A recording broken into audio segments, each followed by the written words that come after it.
Y llegamos ahora a una parte de las conclusiones.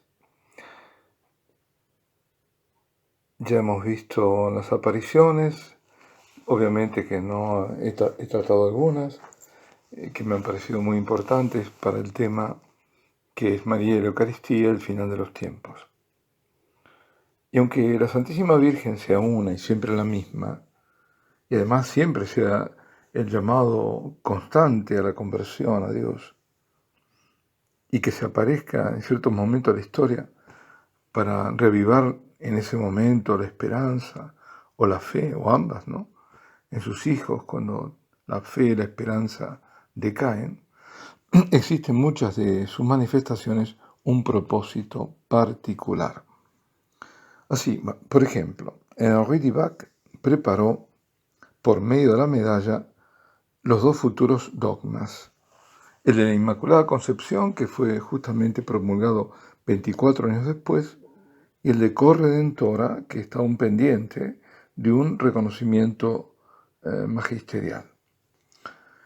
También en la visión que Sor Lucía tiene en Tui, en el año 1929, hay una alusión a la corredención por parte de la Santísima Virgen, que a mí me parece clara, y fundamento además de la devoción al Inmaculado Corazón.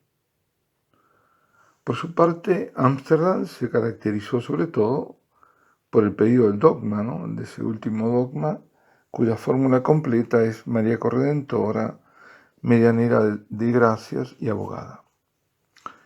En Fátima, la Virgen pide el rezo del rosario, penitencias, para que finalice la guerra. Y advierte que, de no mediar conversión, un gran peligro vendría sobre el mundo, anunciando la venida del comunismo y de otros males. Y además, claro, vino la Segunda Guerra Mundial, ¿no? Quivejo se caracteriza por la expiación, por los pecados y el rezo, recordáis, el más particular es el de las coronas de los dolores, la corona de los 7 dolores. Además de recordar nuevamente que el mundo está yendo a la perdición, y lo dice muchas veces. Para evitar las calamidades, en Fátima solicitó la consagración de Rusia y la devoción a su Inmaculado Corazón. En Civitavecchia también urge a consagrarse a todos y a las familias en particular a su Inmaculado Corazón, porque Satanás, dice, está llevando a cabo su plan para destruir las familias y la Iglesia desde adentro, y busca desencadenar una guerra para aniquilar a la humanidad. Como siempre, el arma para derrotar al enemigo es el rosario. Y también había que agregar, bueno, ya lo veremos, el escapulario como escudo. También insiste en Medjugorje en la diaria oración, es decir, todos los días, sobre todo el Santo Rosario, y si es posible además completo, es decir, en realidad ya pide ahora completo, pero fue pidiendo gradualmente, hasta llegar al Rosario completo, y el ayuno. El ayuno, ¿para qué? Dice ya, para evitar las guerras y para detener aquellas ya iniciadas. Incluso hablaba de detener las leyes naturales. Por otra parte, el propósito de la Virgen en Medjugorje es hacer de la parroquia un modelo para todas las parroquias del mundo. En todas estas manifestaciones, yo por el término manifestaciones estoy ampliando porque no solo son visiones, sino locuciones, lacrimaciones. En todas hay similitudes y también hay grandes diferencias. La mayor similitud es cómo se presenta la Madre de Dios. Se presenta justamente como Madre nuestra, la Madre que cuida de sus hijos, que está preocupada por el rumbo que dan a sus vidas, incluso de los mínimos detalles, que está preocupada por el mundo, por toda la humanidad. La Madre que viene a advertir los peligros en ciernes y a recordarnos a todos cuál es el camino del Señor.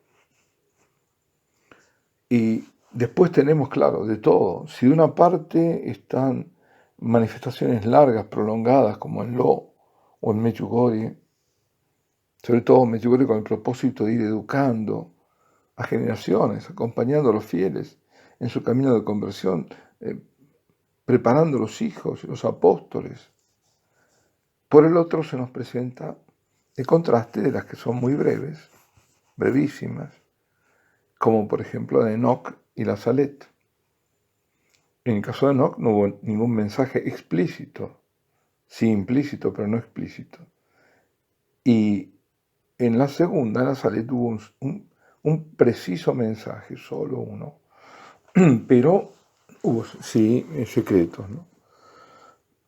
Por otra parte, podemos asociar a las apariciones también breves, si se quiere, del Pilar y de Guadalupe, con la intervención divina en la persona de la Santísima Virgen para evangelizar a pueblos paganos. Secretos los hay en Medjugorje, en Garabandal, en Fátima, en La Salet y en Civitavecchia. Henri Dulac anticipa dos dogmas: la Inmaculada Concepción, como dijimos, y la de la Corredentora. En Lourdes confirma el de la Inmaculada Concepción. Ya había sido, pero lo confirma. En Ámsterdam anticipa el dogma de Corredentora, y en Trefontane también se adelanta al dogma de la Asunción de la Virgen al cielo. En 47 habla de su asunción, de cómo fue, y en el que su cuerpo no pasó por la corrupción. Y en el 50 el Santo Padre Pío XII declara el dogma de la Asunción de María al cielo. En Akita las manifestaciones son sobre todo locuciones, y la estatua llora. Llora como también llora la estatuilla de Civitavecchia. En el primer caso, lágrimas normales, y en el otro, de sangre. Y tanto en un caso como en el otro, la particularidad es que las estatuas representan o corresponden a otras manifestaciones que en ese momento no estaban aprobadas. Luego, la de Ámsterdam, Nuestra Señora de todos los pueblos, fue aprobada. Medjugorje no, todavía. Por otra parte, hay una peculiaridad en el hecho única, diría yo, de estos todos videntes, el de Trefontane, porque recibe además mensajes proféticos en sueños. La Virgen llora en La Salet y en Quivejo. En Akita, en Trefontane, en Garabandal, en Civitavecchia, alerta seriamente sobre la situación interna de la Iglesia. Repito, la situación interna de la Iglesia, donde advierte seriamente, es en Akita, donde dice obispo contra obispo, cardenal contra cardenal, sacerdote contra sacerdote, que se ha infiltrado el demonio en la Iglesia. En Trefontane también advierte. En Garabandal, recordemos el segundo mensaje, muchos son los cardenales, obispos y sacerdotes que van por el camino de la perdición, arrastrando con ellos muchas más almas. Y en Civitavecchia también. Y todas estas son, en todos los casos, llamados a una urgente conversión. El tiempo se está acabando. Sin embargo, no todo se agota en el llamado a la conversión y en los motivos estos específicos, porque hay dos aspectos que son fundamentales y que fueron el tema de todo lo que hemos hablado hasta ahora.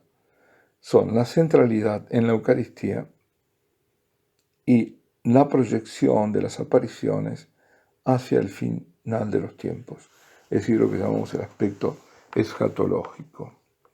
Resumiendo, en lo eucarístico, definitivamente, si el mensaje garabandal es sobre todo eucarístico, no lo son menos, explícito no, lo de las otras apariciones comentadas.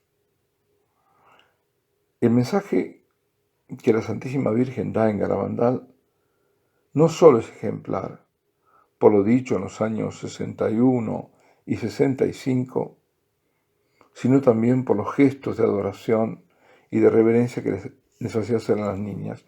Os recordáis también, en el año 61 dice que visitar frecuentemente Santísimo, pero antes tenemos que ser muy buenos, y en el 65 dice, cada vez se le da menos importancia a la Eucaristía, debéis evitar la ira de Dios. Pero también las niñas, ya en los gestos de adoración, de reverencia que hacen a la Eucaristía, las comuniones místicas siempre son de rodillas y en la boca, que reciben del ángel. Y el milagro del 18 de julio del 62, en el que la sagrada forma, que ha sido dada por el arcángel San Miguel a Conchita, se hace visible en su boca, y hubo una filmación de esto. Eucarística también es Garabandal por la reverencia dada al sacerdote, mayor que al mismo ángel. ¿Y por qué? Porque el sacerdote recibe de Dios el poder de consagrar, de hacerlo presente en el Santísimo Sacramento. También es eucarística Garabandal porque el milagro profetizado para el futuro, luego del aviso, se ha de verificar en el día de un santo mártir de la Eucaristía. Y también hasta en lo anecdótico es eucarística, porque este es el caso de la polvera, una polvera que apareció entre los objetos numerosos que tenía la gente, llevaba para que la Virgen los besara durante la aparición. Al comienzo eran de todo tipo, ¿no? Le daban hasta piedras, sobre todo, pero la Virgen después llegó un momento que dijo, no, basta, solamente objetos religiosos y alianzas matrimoniales y nada más. Cuando las niñas ven que entre todos esos estaba una polvera, se negaron, dijeron, no, la Santísima Virgen no, porque sabía que no le iba a besar. Sin embargo, el dueño de la polvera insistió, dijo, no, tienen que dárselo. Bueno, aparece la Santísima Virgen y asombrosamente lo primero que pide para besar es la polvera. El asombro quizás para algunos se volvió duda, ¿no?, acerca de la veracidad de lo que estaba ocurriendo. Porque ¿cómo podía la Madre de Dios besar algo que era evidentemente profano y hasta mundano, digamos? Bueno, finaliza el éxtasis y los que están ahí le piden a Conchita explicaciones. La niña cuenta que la Virgen lo primero que hizo, fue pedir la polvera para besarla, diciendo que era algo de su hijo. Pero Conchita no sabía qué quería decir con ello. Quien había puesto la polvera lo reveló. Dijo, durante la Guerra Civil Española, la que va del 36 al 39, en una zona donde los sacerdotes que no se habían ocultado fueron exterminados, esta polvera sirvió para llevar la Eucaristía a escondidas a personas encarceladas que iban a ser ejecutadas. Quien descubrió el secreto y trajo el objeto era Ramón Pifarré Segarra, farmacéutico de Sants, Barcelona. Acá hago un paréntesis, ¿no? ¿Qué importancia tienen los objetos consagrados, es decir, o dedicados al culto? Fijémonos lo importante que es un objeto, que porque una vez o porque algunas veces transportó, llevó ahí como si fuera una teca, ¿no?, la Eucaristía, ya por eso quedó consagrado. También en todo esto hay una enseñanza, ¿no? Por eso en las cosas santas para los santos se decía, no puede profanarse lo que es para el culto. Y esto también nos lo extiende a que las manos del sacerdote son las que están consagradas y ninguna otra como para tocar el cuerpo del Señor, el cuerpo eucarístico del Señor. Bueno, sigo adelante. Luego está la parte más difícil del mensaje, siempre estamos hablando de Ganabandán, porque tanto que Conchita no se atrevía a transmitirlo, tal cual había sido dicho. Es la parte donde dice, muchos sacerdotes, obispos y cardenales van por el camino de la perdición, llevando con ellos a muchas más almas. Sin embargo, nosotros ahora que somos testigos, lamentablemente, de lo que viene ocurriendo tristemente en el seno de la Iglesia, justamente esa es la parte del mensaje, la que le da mayor autenticidad. Y no me estoy refiriendo solo a los escándalos sexuales que ya son tremendos realmente. Son grandes escándalos. Y también los de dinero, que han salido a la luz. Y que todo esto era totalmente desconocido para la feligresía y también, hay que decirlo, para la mayoría del clero. No lo sabíamos. Sino que hay otra razón que, aunque no lo parezca, es aún más grave. Y es la apostasía de la fe, la falsificación de la verdad, la devaluación sacramental, donde se atenta por la vía pastoral contra la indisolubilidad del matrimonio, la banalización de la confesión a través de ritos penitenciales con prohibidas absoluciones comunitarias, no se puede. Negación del bautismo como única vía para volvernos hijos de Dios. Si todos son hijos de Dios, ¿para qué te vas a bautizar? ¿No? Y por encima de todo, la Eucaristía, como lo dice en el mensaje, todo lo que lleva a la perdición de muchas más almas. Una vez más, como antes en Fátima o en Ámsterdam, la Santísima Virgen había anticipado lo que ya se estaba gestando. Alabado sea Jesucristo y Ave María Purísima.